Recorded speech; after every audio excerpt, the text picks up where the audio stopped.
Our scripture reading this morning comes from the Gospel of Matthew, chapter 6.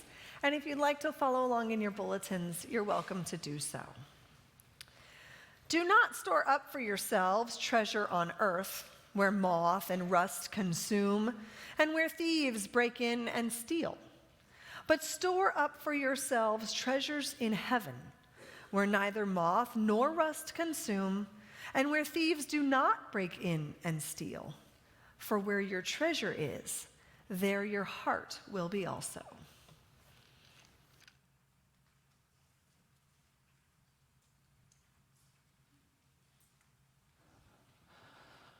Well, it's Stewardship Sunday. We've been talking a lot about money, and I sense both congregation and minister need to exhale and decompress a little bit via joke.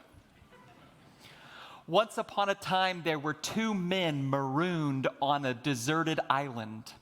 One of the men was rather anxious, the other was at peace. The man who was anxious said to his friend who was at peace, "Why aren't you worried and afraid about this? We're out here on a deserted island. Nobody has found us, may ever find us. We really have some problems out here. You need to take this a bit more seriously."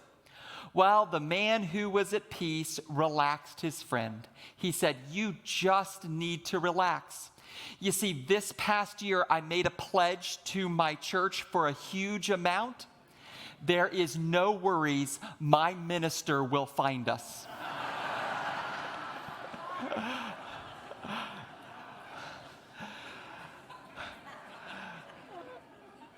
I share with you that joke not only to put us all at ease, but also because perhaps it illumines a myth in regards to Jesus' teaching about money and stewardship. Namely, that money and stewardship in the life of the church is a way of aggressively convincing the hearts of the crowds to bring forth more money, to compel them to give, or perhaps to lay a guilt trip upon them.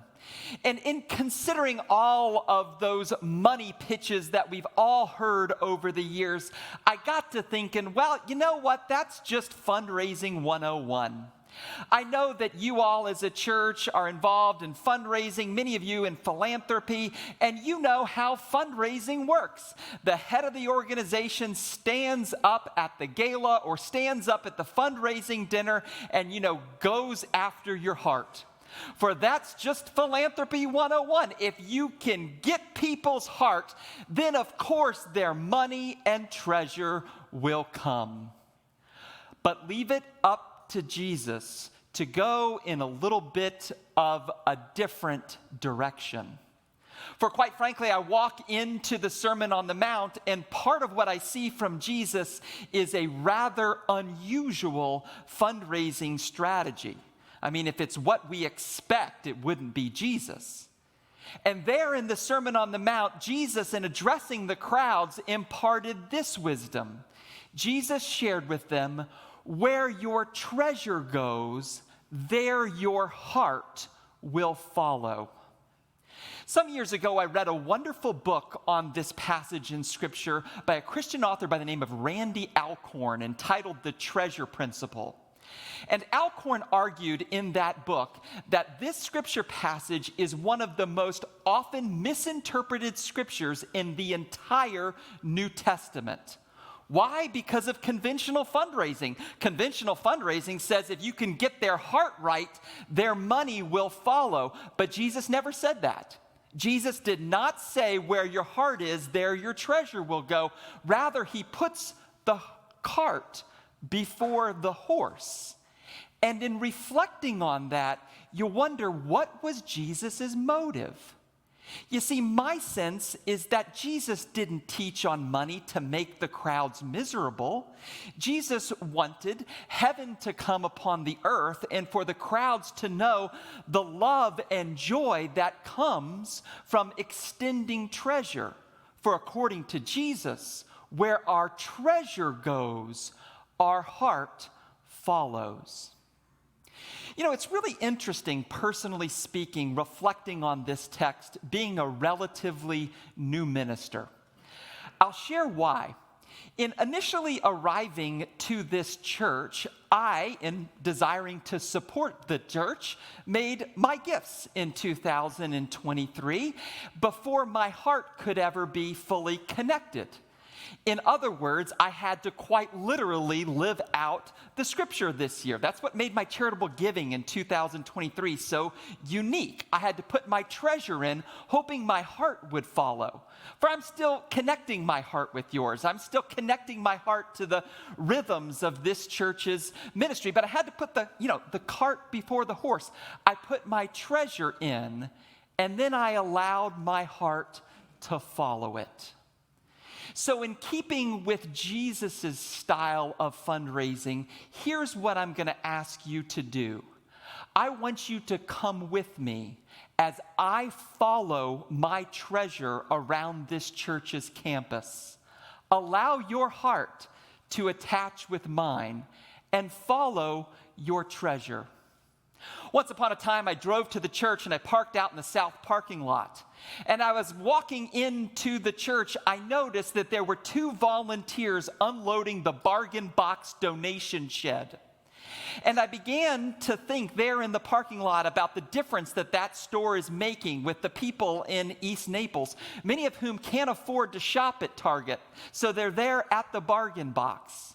And I reflected a little bit about that $60,000 check that the Bargain Box Committee gave to our Board of Mission and Outreach just last Sunday to do even more good for those in need in our community. And my heart felt really good about that. Then I continued to follow my treasure into the gathering space of the church. And there was a great big bright banner that said, "All are welcomed." And I consider this church's spiritual values that we include, that we accept, no matter where you are in your faith journey, no matter who God has created you to be, there's a place for you here. And I thought about how unique that is in our local community to truly be part of a church that is for everyone. And I stood there in the gathering place, and my heart felt really, really good. There was a lot of joy about that. Then took a left turn and I came into the narthex where I noticed that there were a group of deacons who were organizing the Christmas Eve silent night candles in a box.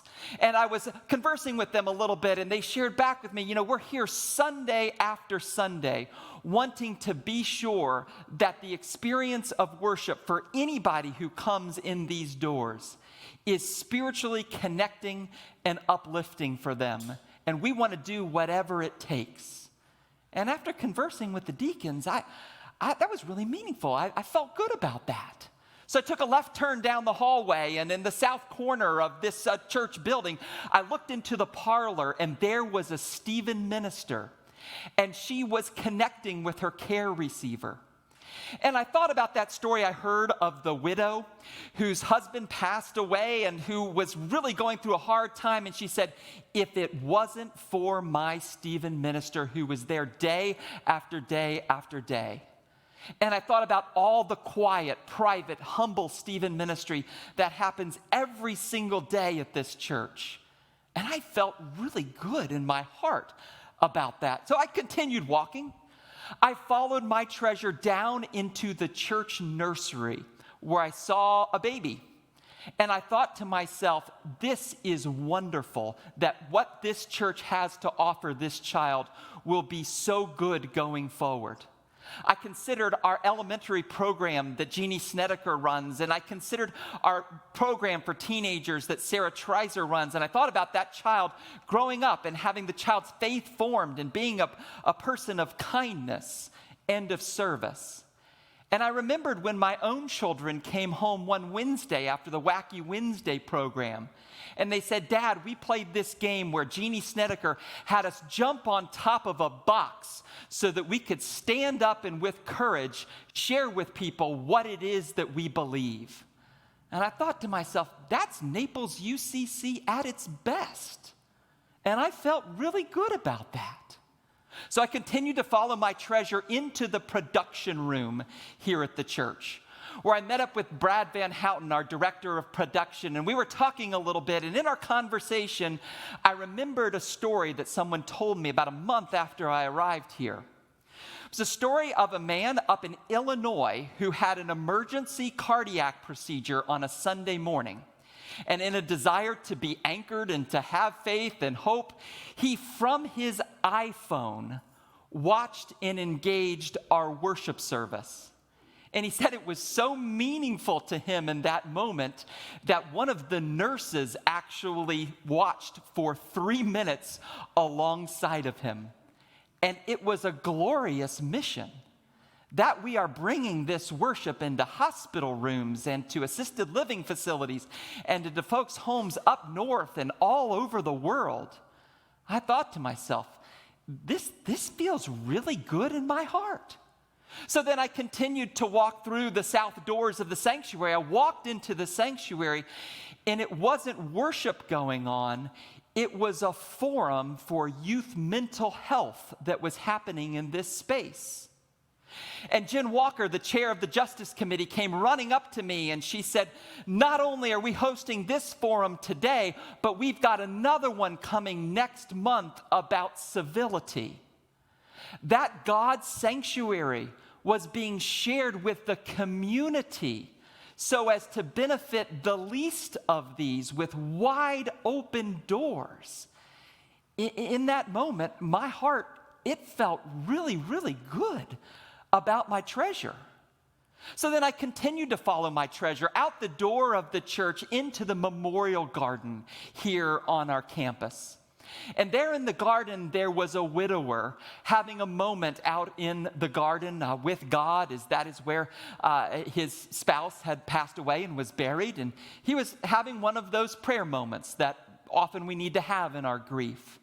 And as I watched him have that moment, the breeze came from over the ocean. It was a beautiful day, and I looked up at our white church, and I said, this is sacred space. This is light and hope in our community. This is worthy of my preserving and maintaining and taking care of. And I felt really good in that moment in my heart. I came back through the north doors of the church and I knocked on Pastor Angela's office and she wasn't there. I then stole one of the chocolates on her coffee table. She wonders where they all go. Pastor Angela was out of her office visiting one of you in the hospital. That we have a minister of congregational care that has been so faithfully present for this congregation in their moments of need. I thought about that vocation and my heart in that moment. It was deeply fulfilled. I took a left turn and then I walked by the office of Chelsea Godwin, who organizes our membership and growth initiatives here at the church. And she was talking to me about how this year in 2023, even though it was a pastoral transition year, the church received more new members than it did in 2019, a pre-COVID year. And she said, isn't it great that new members come to this church, connect their spiritual gifts with ours? We hear their ideas and we want them to be part of what's happening. And I said, yes, Chelsea, that does feel great. And it felt really good in my heart. So I kept on walking down into Beverly Hall where the choir was about ready to get going with their choir practice. Many of the choir had gathered early because they knew Dr. Becky would not allow them to be late. And so as they were mingling before choir practice, I was hearing their conversations and I noted how many of them, especially the young people behind me, are in one of the helping professions, working as music teachers and educators, giving vocal lessons to children, even working as music therapists. And in overhearing some of their conversation, I noted that for many of them, this music is about more than just music. It is about giving back in something that is beyond them. And in hearing those conversations, I felt really good. So I kept on following my treasure, and I opened the door into Nelson Hall, but I couldn't get in the door. It was blocked.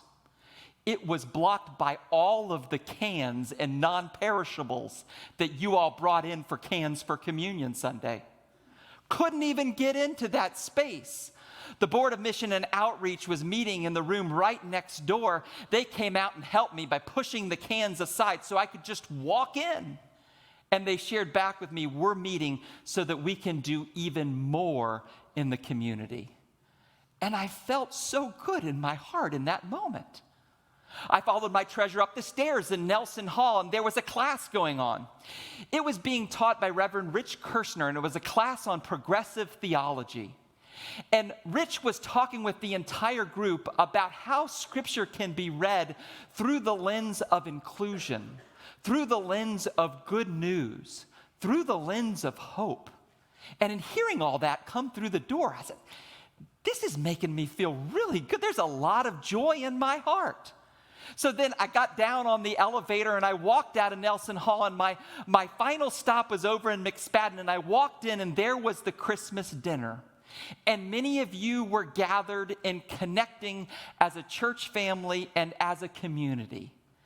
And I noted the depth of the friendships around the table and the support and encouragement that is underneath this roof. And I felt really good in that moment.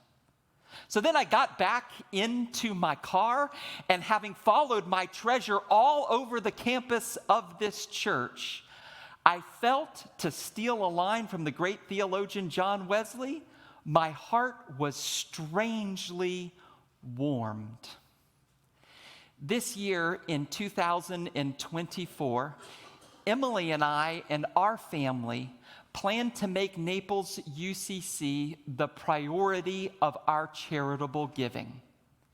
And we are doing that not because we feel compelled, not because anyone has come after me, nor because of any guilt I feel in being the minister of the church, none of the above.